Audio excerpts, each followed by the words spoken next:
জয় যিশু। ইয়োব 1:8 ইয়োব 1:8। ধার্মিকদের উপর শয়তানের কোনো দাবি নেই, ধার্মিকদের উপর শয়তানের কোনো দাবি নেই। এই জগতের এবং মানব জাতির উপর যে দুঃখ, যে অসুখ নেমে এসেছে, ঈশ্বরের প্রতি অবাধ্যতাই তার মূল কারণ। ঈশ্বরের প্রতি অবাধ্যতার জন্যই মানুষের জীবন অভিশাপের কবলগ্রস্ত। তবুও পাপ এবং অবাধ্যতা ঈশ্বরের সঙ্গে মানুষের সম্পর্কের মধ্যে কোনো ফাটল ধরাতে পারেনি। ঈশ্বর এবং মানুষের সম্পর্ক অপরিবর্তিত হয়ে গেছে। ঈশ্বর এবং মানুষের সম্পর্ক অপরিবর্তিত হয়ে গেছে। ঈশ্বর আজও মানুষকে ভালোবাসেন। ঈশ্বর আজও মানুষকে ভালোবাসেন, তার তত্ত্বাবধান ও লালন পালন করেন। ঈশ্বরের সঙ্গে মানুষের সম্পর্ক ভালোবাসার, বাধ্যতার এবং নির্ভরতার হলেও আমাদের জীবনে পরীক্ষা, প্রলোভন, যন্ত্রণা, নিগ্রহ আসে। এই পরিস্থিতিতে আমাদের পিছন ফিরে তাকিয়ে দেখতে হবে, এর পশ্চাতে যে গোপন কারণ নিহিত আছে সেগুলিকে খুঁজে দেখতে হবে। আমাদের চর্মচক্ষু দিয়ে এসব দেখতে পাই না। ইয়োবের জীবনের বহুমুখী পরীক্ষার যে কাহিনী আমরা বাইবেলে দেখতে পাই, তা শুধু যে আমাদের জীবনভর প্রশ্নের নাটকীয় উত্তর দেয় তাই নয়, আমাদের নিজেদের জীবনে আমরা যে অগ্নি পরীক্ষার মধ্য দিয়ে যাই তারও প্রাসঙ্গিক উত্তর খুঁজে পায়। ধার্মিকরা কেন দুঃখ যন্ত্রণা ভোগ করে?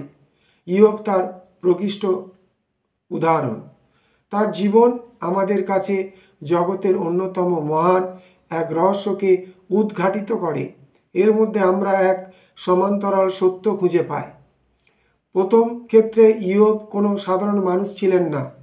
ব্যক্তি জীবনে তিনি প্রভূত সম্মানের অধিকারী ছিলেন।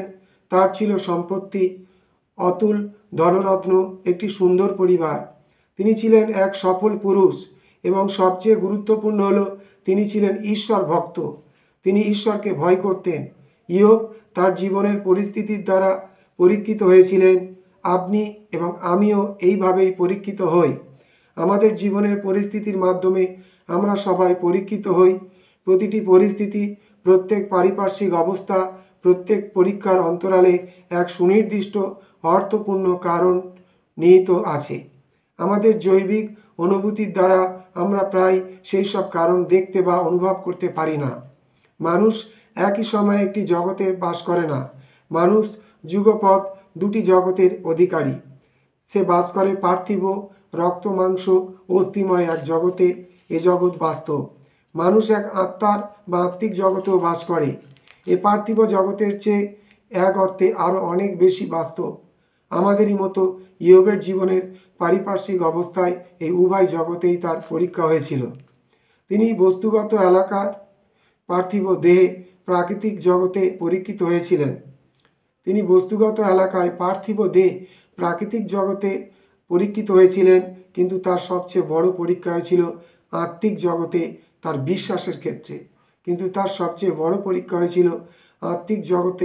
বিশ্বাসের ক্ষেত্রে। ইয়োবের জীবনে পরীক্ষা এসেছিল দ্রুত গতিতে, ভয়ঙ্করভাবে। একটি আঘাত থেকে উদ্ধার পাবার আগেই আরেকটি আঘাত এসে পড়েছে। আকস্মিক আঘাত তাকে হতবুদ্ধি করে তুলেছিল। এই ঘটনাগুলি তাকে সম্পূর্ণভাবে ধ্বংস করে দিতে পারত।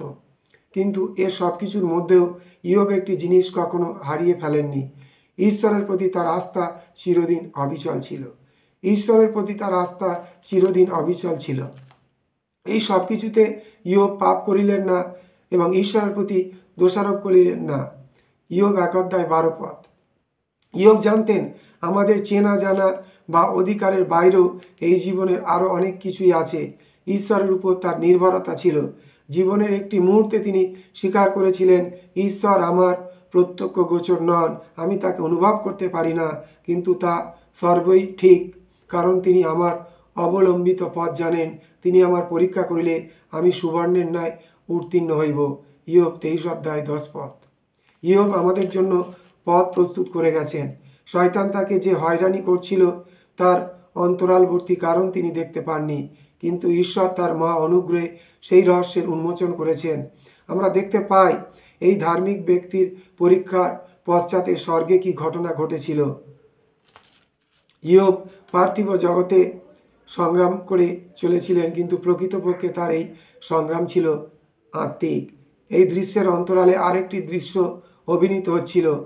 সেখানে ইয়োবকে নিয়ে ঈশ্বর এবং শয়তান সম্মুখ সময়ে অবতীর্ণ হয়েছেন। ইয়োব আমাদের দৃষ্টান্ত। শয়তানের আক্রমণের বিরুদ্ধে তিনি তার বিশ্বাসের ঢাল তুলে ধরেছিলেন, তাই তিনি জয়ের আস্বাদ লাভ করেছিলেন। প্রভু ইয়োবের প্রথম অবস্থা হইতে শেষ ব্যবস্থা অধিক আশীর্বাদ করেছিলেন। প্রভু ইয়োবের প্রথম অবস্থা হইতে শেষ অবস্থা পর্যন্ত অধিক আশীর্বাদ করেছিলেন। ইয়োব 42 অধ্যায় 12 থেকে 17 পদ। খ্রিস্টের আশ্রয়ে ঈশ্বরের ধার্মিকতা রূপে আমরা যখন আমাদের উদ্ধারকর্তা ঈশ্বরের উপর সম্পূর্ণভাবে আস্থা স্থাপন করি, তখন আমরাও দেখতে পাই আমাদের নিজেদের পারিপার্শ্বিক অবস্থায় ঈশ্বরের সংরক্ষণ এবং আশীর্বাদের হাত নেমে আসছে।